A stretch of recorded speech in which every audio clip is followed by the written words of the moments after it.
وتعالى ونستعينه ونستغفره ونعوذ بالله من شرور أنفسنا ومن سيئات أعمالنا من يهده الله فلا مضل له ومن يضلل فلا هادي له وأشهد أن لا إله إلا الله وحده لا شريك له وأشهد أن محمدا عبده ورسوله صلى الله عليه وآله وصحبه وسلم. أما بعد،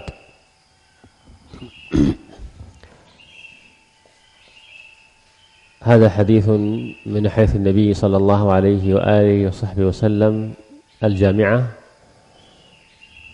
التي جمع فيها النبي صلى الله عليه وآله وسلم ما يصلح النفس ويصلح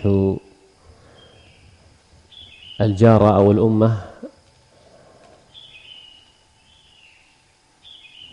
وهذه من وصاياه صلى الله عليه وآله وسلم. Hadis Abi Hurairah radhiyallahu taala anhu warḍah yang di dalamnya adalah wasiat Nabi sallallahu alaihi wa alihi wasallam kepada umatnya, dan dalam hadis ini ada 5 wasiat dari Nabi sallallahu alaihi wa alihi wasallam. Wasiat ini insyaallah akan berbagi diri orang sendiri dan juga berbagi yang lain. An Abi Hurairah radhiyallahu ta'ala anhu ardhah qala Rasulullah sallallahu alaihi wasallam man ya'khudhu minni ha'ula'i al-kalimat fay'amalu bihinna aw yu'allim man ya'mal bihinna. Bisa dibaca?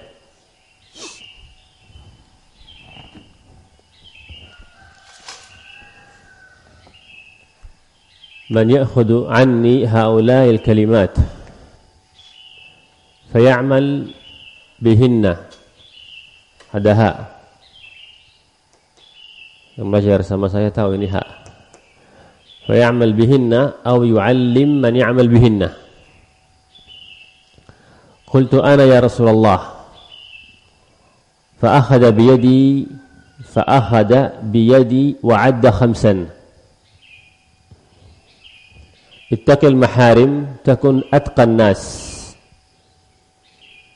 warda bima qasama Allahu laka takun ghaniyya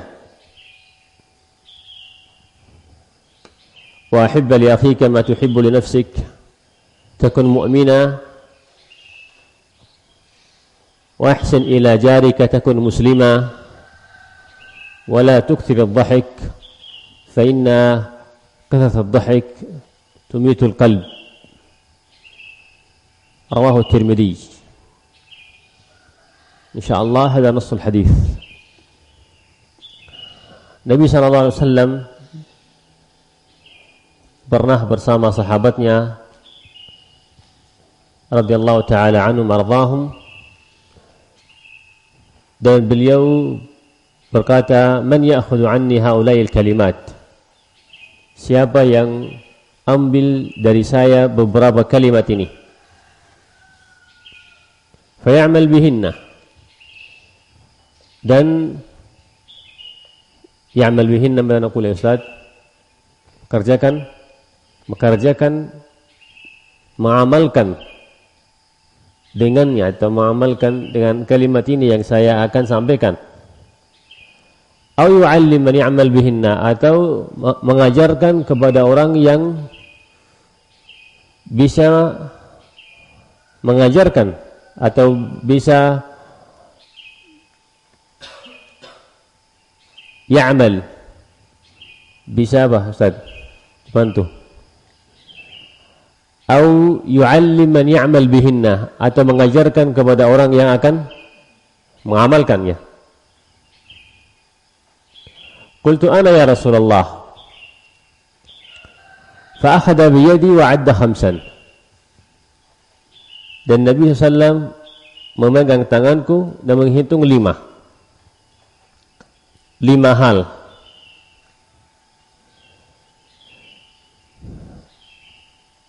Sebelum kita masuk ke 5 hal tersebut, kita perhatikan pertama kali para sahabat Nabi sallallahu alaihi wasallam selalu bersama Nabi, selalu duduk di majelis Nabi sallallahu alaihi wasallam ingin mendapatkan faidah. Maka termasuk faidah yang bisa diambil dari hadis ini, para sahabat semangat duduk bersama Nabi sallallahu alaihi wasallam dan selalu bersama beliau, ingin mendapatkan ilmu dan faidah dari beliau sallallahu alaihi wasallam. Dan begitu juga mestinya tulabul ilm, ahli sunnah wal jamaah, semangat dan selalu bersama orang yang memiliki ilmu, bersama ustadz. Karena duduk bersama ustadz mestinya akan mendapatkan ilmu, mendapatkan faidah, yang bisa jadi dengan faidah tersebut bisa berbaiki diri, bisa mengetahui hal-hal yang Allah halalkan dan hal-hal yang Allah haramkan. Maka semangatlah Ahlus Sunnah wal Jamaah hadir di majelis ilmu.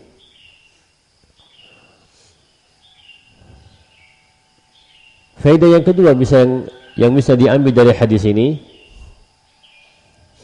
para ustaz, para da'i Allah subhanahu wa ta'ala semangat juga menyebarkan ilmu, semangat juga memberikan wasiat kepada mad'u. Ada kesempatan, ada hadir beberapa ikhwah, beberapa orang walaupun bukan ikhwah, ada kesempatan bisa diberikan faidah, bisa diberikan wasiat. Sebagaimana Nabi sallallahu alaihi wasallam sudah ada beberapa sahabat yang bersama beliau sallallahu alaihi wasallam, beliau sallallahu alaihi wasallam memberikan wasiat kepada mereka. Dan itu juga menunjukkan bahwa Nabi sallallahu alaihi wasallam haris ala da'wati ummatihi. Nabi SAW semangat untuk mensebarkan ilmu. Dan begitulah mestinya Ahlus Sunnah wal Jamaah, para asatidah, tulabul ilm, da'i Allah subhanahu wa ta'ala, mestinya apalagi di zaman ini semangat untuk mensebarkan ilmu, mensebarkan sunnah, mengajarkan tauhidnya Allah subhanahu wa ta'ala, mengajarkan sunnah, dan mensibukkan waktunya di dalam dakwah. Jangan asal duduk bersama yang lain walaupun awam bicara masalah dunia yang tidak ada faidah. Ada kesempatan untuk memberikan faidah, lebih baik langsung bicara, langsung berikan wasiat yang terkait dengan agama.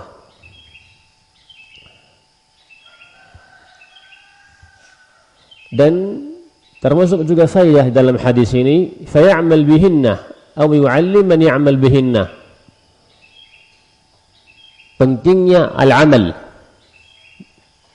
Setelah orang dapat faidah belajar agama Allah, mestinya berusaha keras untuk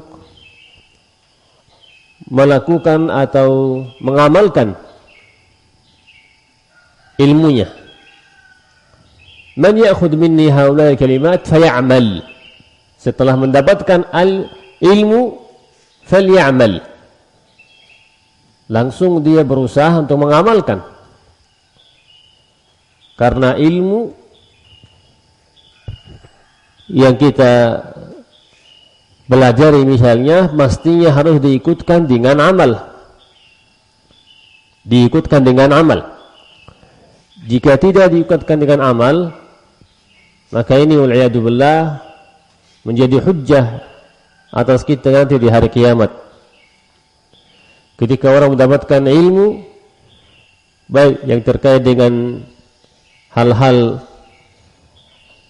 dengan ibadah, dengan perintahannya Allah subhanahu wa ta'ala, atau hal-hal yang haram yang harus kita tinggalkan. Jangan sampai kita sudah belajar agama Allah, mengetahui hal ini haram atau itu halal, tetapi tidak mengajarkan ilmunya kita, tidak beramal. Nasallallahu al-'afwa wal 'afiyah. Menjadinya sifatul munafiqin wal 'iyadu billah.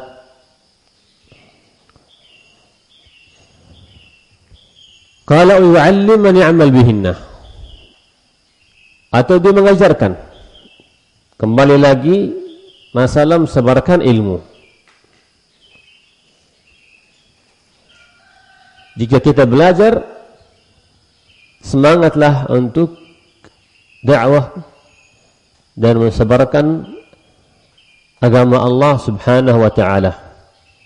Utamaan ad-da'wah ila Allah Subhanahu wa ta'ala. Qultu ana ya Rasulullah. Dan ini menunjukkan bahwa beliau Abu Hurairah radhiyallahu taala anhu ardah termasuk orang yang semangat mendapatkan ilmu. Karena di antara yang lain beliau langsung yang berkata saya siap. Menunjukkan bahwa beliau termasuk sahabat yang semangat mendapatkan ilmu. Qala fa akhadha bi yadi wa 'adda khamsan. Ketika Nabi sallallahu memegang tangannya dan menghitung 5 hal. Wasiat Nabi SAW sangat banyak, tetapi beliau memudahkan bagi Abu Hurairah radhiyallahu taala anhu ardah hanya menghitung 5. Dan 5 ini yang beliau sebutkan sallallahu alaihi wasallam yang dibutuhkan oleh seluruh umat, baik untuk berbagi diri sendiri atau berbagi umat yang lain. Yang pertama, ittaqil maharim takun atqan nas. Jauhilah maharim. Jauhilah hal-hal yang Allah haramkan. Tinggalkanlah maksiat. Takun atqan nas, engkau akan menjadi orang yang paling takwa. Itu wasiat yang pertama. Untuk berbagi diri sendiri. Tinggalkanlah, jauhilah dari hal-hal yang Allah haramkan. Akan engkau menjadi orang yang paling bertakwa kepada Allah Subhanahu wa ta'ala. Seluruh hal yang Allah haramkan, seluruh dosa pasti yang kita tinggalkan. Dosa yang terkait dengan hati seperti dengki dan sombong, hasad, yang lain. Dosa yang terkait dengan hati, benci orang tokoh muslimin, benci ahlus sunnah wal jamaah yang tidak ada sebab yang syar'i, benci teman dengan sebab yang tidak syar'i karena masalah sedikit atau kecil. Masalah hati, dosa-dosa yang terkait dengan hati atau dosa yang terkait dengan lisan, seluruh maharim. Maharim di sini maksudnya hal-hal yang Allah haramkan.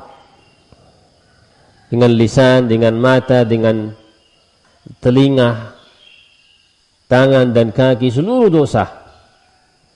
Jika engkau meninggalkan seluruh dosa, engkau akan menjadi orang yang paling bertakwa kepada Allah Subhanahu wa ta'ala. Dan bukan dimaksud di sini cukup engkau tinggalkan maksiat dan tidak usah kamu salat, tidak usah kamu mengerjakan perintahannya Allah. Karena jika orang tidak mengerjakan perintahannya Allah Subhanahu wa ta'ala, jatuh dalam dosa, jatuh dalam maksiat. Yang dimaksud di sini menjalankan seluruh perintahannya Allah Subhanahu wa ta'ala, meninggalkan seluruh maksiat yang Allah Subhanahu wa ta'ala larang. Jika orang berusaha mendorong diri, memaksa diri untuk menjalankan seluruh perintahannya Allah dan begitu juga menjauhkan diri dari hal-hal yang Allah haramkan, itu orang sudah terhitung orang yang paling bertakwa kepada Allah Subhanahu wa ta'ala. Ya. Walaupun kadang kita lihat orang tersebut enggak begitu semangat untuk misalnya menjalankan hal-hal yang mungkin terhitung sunnah, tetapi sudah dia berusaha keras untuk menjauhkan dari seluruh hal yang Allah haramkan, berusaha untuk melakukan seluruh yang Allah Subhanahu wa taala wajibkan, sudah termasuk orang yang bertakwa kepada Allah Subhanahu wa taala. Walaupun di sini juga termasuk sesuatu yang membantu kita menjadi orang baik, membantu kita, memudahkan bagi kita untuk melakukan seluruh perintahannya Allah ketika kita juga mengerjakan sunnah. Ya, bagaimana kita bisa betul mudah bagi kita melakukan seluruh perintahannya Allah Subhanahu wa taala, yaitu ketika juga kita selalu menjaga sunnah, mengerjakan sunnah. Kama qala hadus salaf rahimahumullah, as-sunan kal haris 'ala al-fara'id. Sunnah-sunnah itu sebagai menjaga hukum yang wajib. Jika orang selalu mengerjakan sunnah, pasti mudah bagi dia mengerjakan wajib. Jika orang tinggalkan sunnah, maka dikhawatirkan dia tidak lama akan tinggalkan juga wajib. Digambarkan di sini seperti ada orang yang menjaga harta. Yang menjaga ini seperti sunnah, dan harta itu sebagai wajib. Jika menjaga ini pergi, dikhawatirkan harta yang kita simpan ada orang yang mengambilnya, akan dicuri. Tetapi jika ada yang menjaga, maka amanlah harta kita. Sunnah itu seperti itu, menjaga amalan kita yang wajib, seperti salat misalnya. Orang yang semangat mengerjakan sunnah, insyaallah salatnya dia yang wajib terjaga. Intinya itu wasiat yang pertama, dan disebutkan dengan ringkas cukup. Itu wasiat yang pertama, ittaqil maharim takun atqan nas. Berusahalah ya ikhwah hafizakumullah, mengerjakan yang pertama ini, wasiat yang pertama. Seluruh dosa yang terkait dengan lisan berusaha kita tinggalkan. Yang terkait dengan mata, yang terkait dengan hati atau telinga, seluruh dosa. Itu wasiat Rasulullah sallallahu alaihi wa alihi wasallam yang pertama.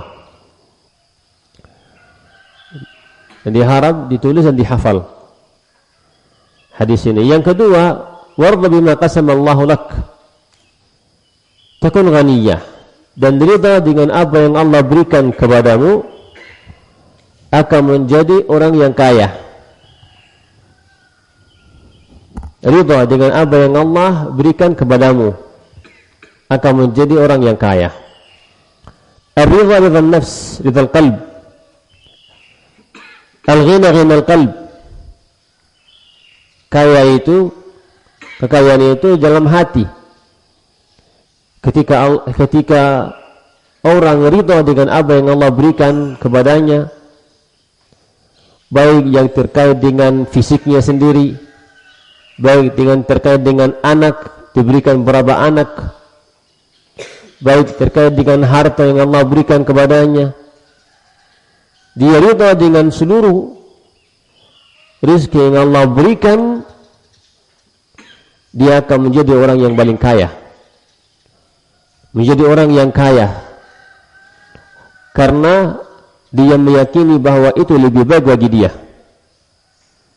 Allah berikan harta sekian, itulah baik bagi saya.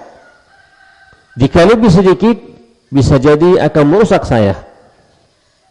Maka ridha, mengetahui bahwa Allah Subhanahu wa taala Rahim, Allah Subhanahu wa taala Adil, Hakim. Apapun yang kita dapatkan dari Allah Subhanahu wa taala itu baik. Apapun. Ini terkait dengan kismah yang Allah berikan. Walaupun bahasa bisa umum, apapun. Walaupun musibah itu lebih baik. La ya'ti minallah illa al-khair. Tidak ada yang datang dari Allah kecuali yang baik. Tidak ada kejelekan. Kejelekan itu kita yang buatkan dari syaitan dan dari kita diri sendiri. Adapun yang dari Allah semua baik. Walaupun kena menyakit yang dianggap parah, yang bahaya, ridhalah dengan kismah yang Allah berikan kepada kita. Itulah lebih baik.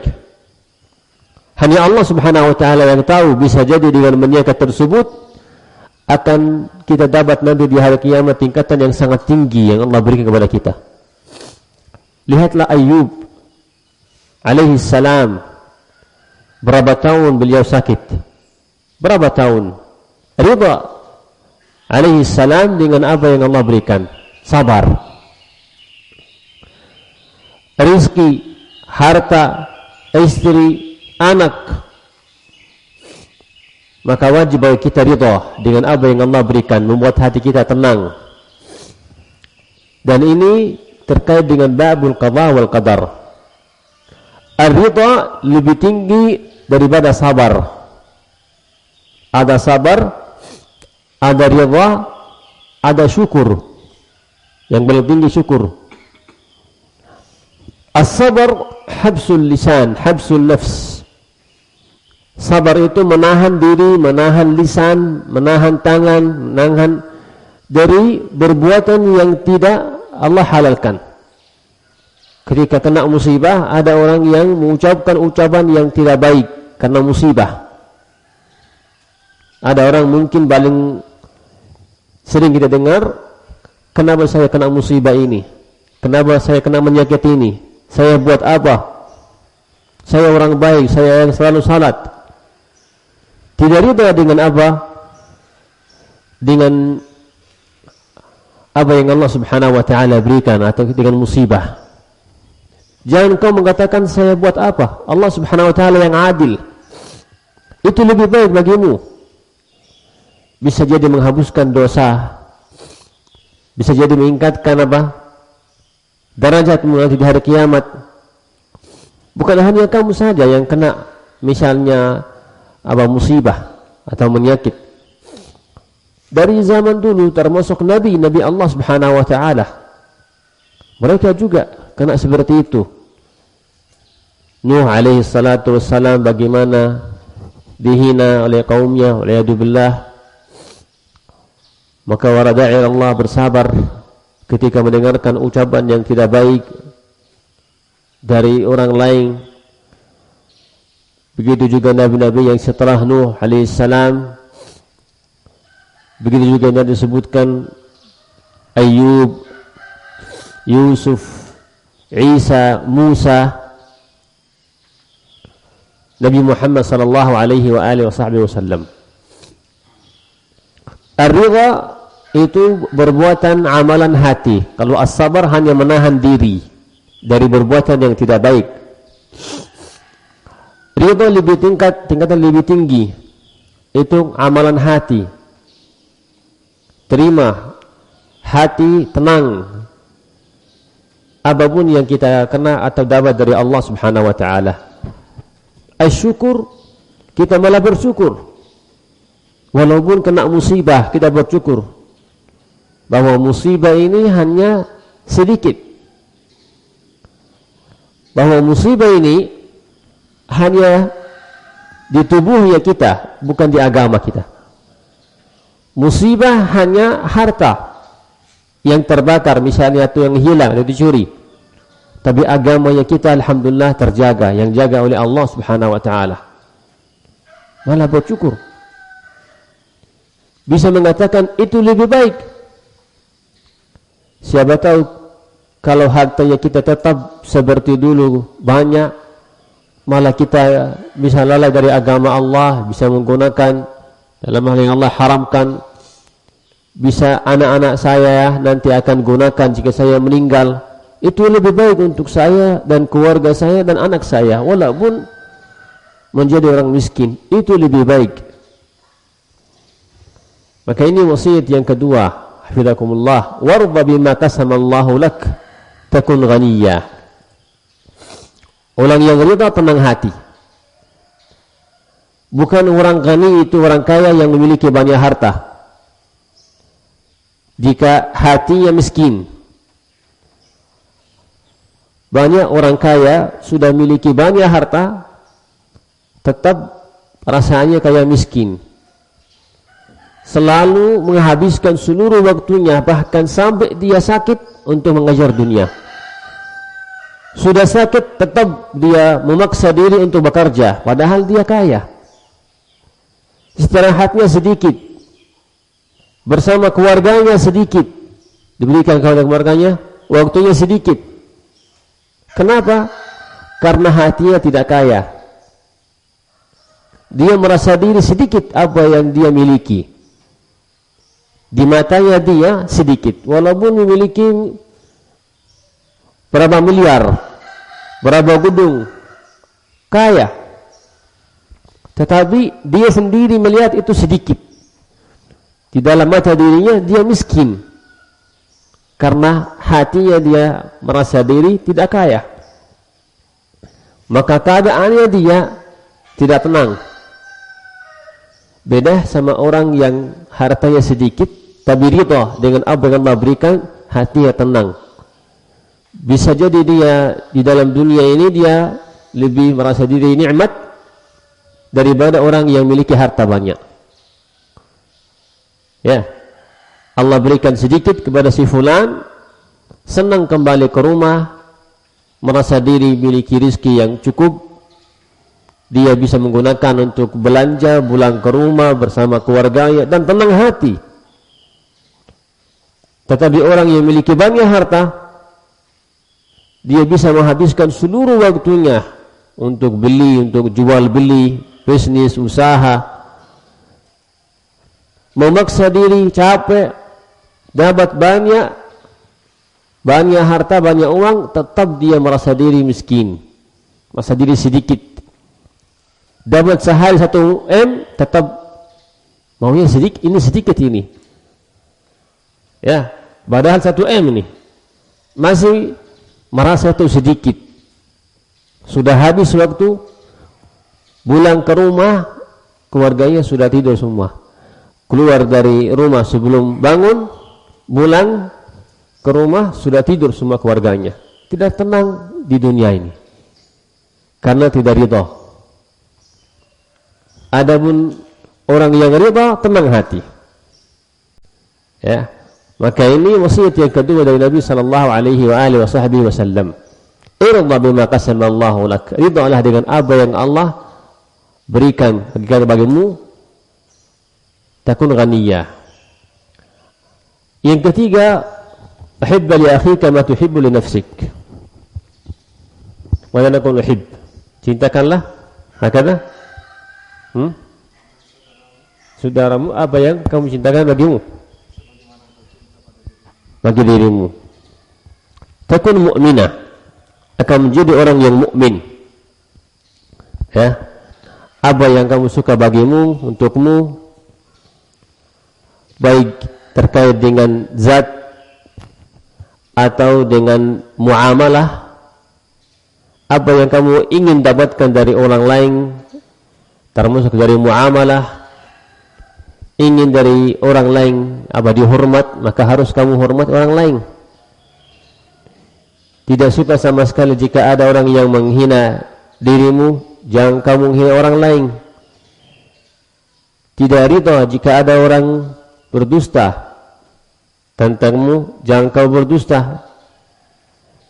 Ghibah dan namimah, seluruh hal tersebut, seluruh hal-hal yang membuat kamu tidak suka, jangan kamu lakukan pada orang lain. Ya, tidak suka ada orang yang menzalimi dirimu, jangan kamu menzalimi yang lain. Sebenarnya seperti itu, mudah difahami. Apa yang kamu suka bagimu, jangan kamu melakukan lawannya kepada orang lain. Mestinya apa yang kamu suka untukmu, kamu juga lakukan bagi yang lain. Ini yang ketiga, hafizakumullah.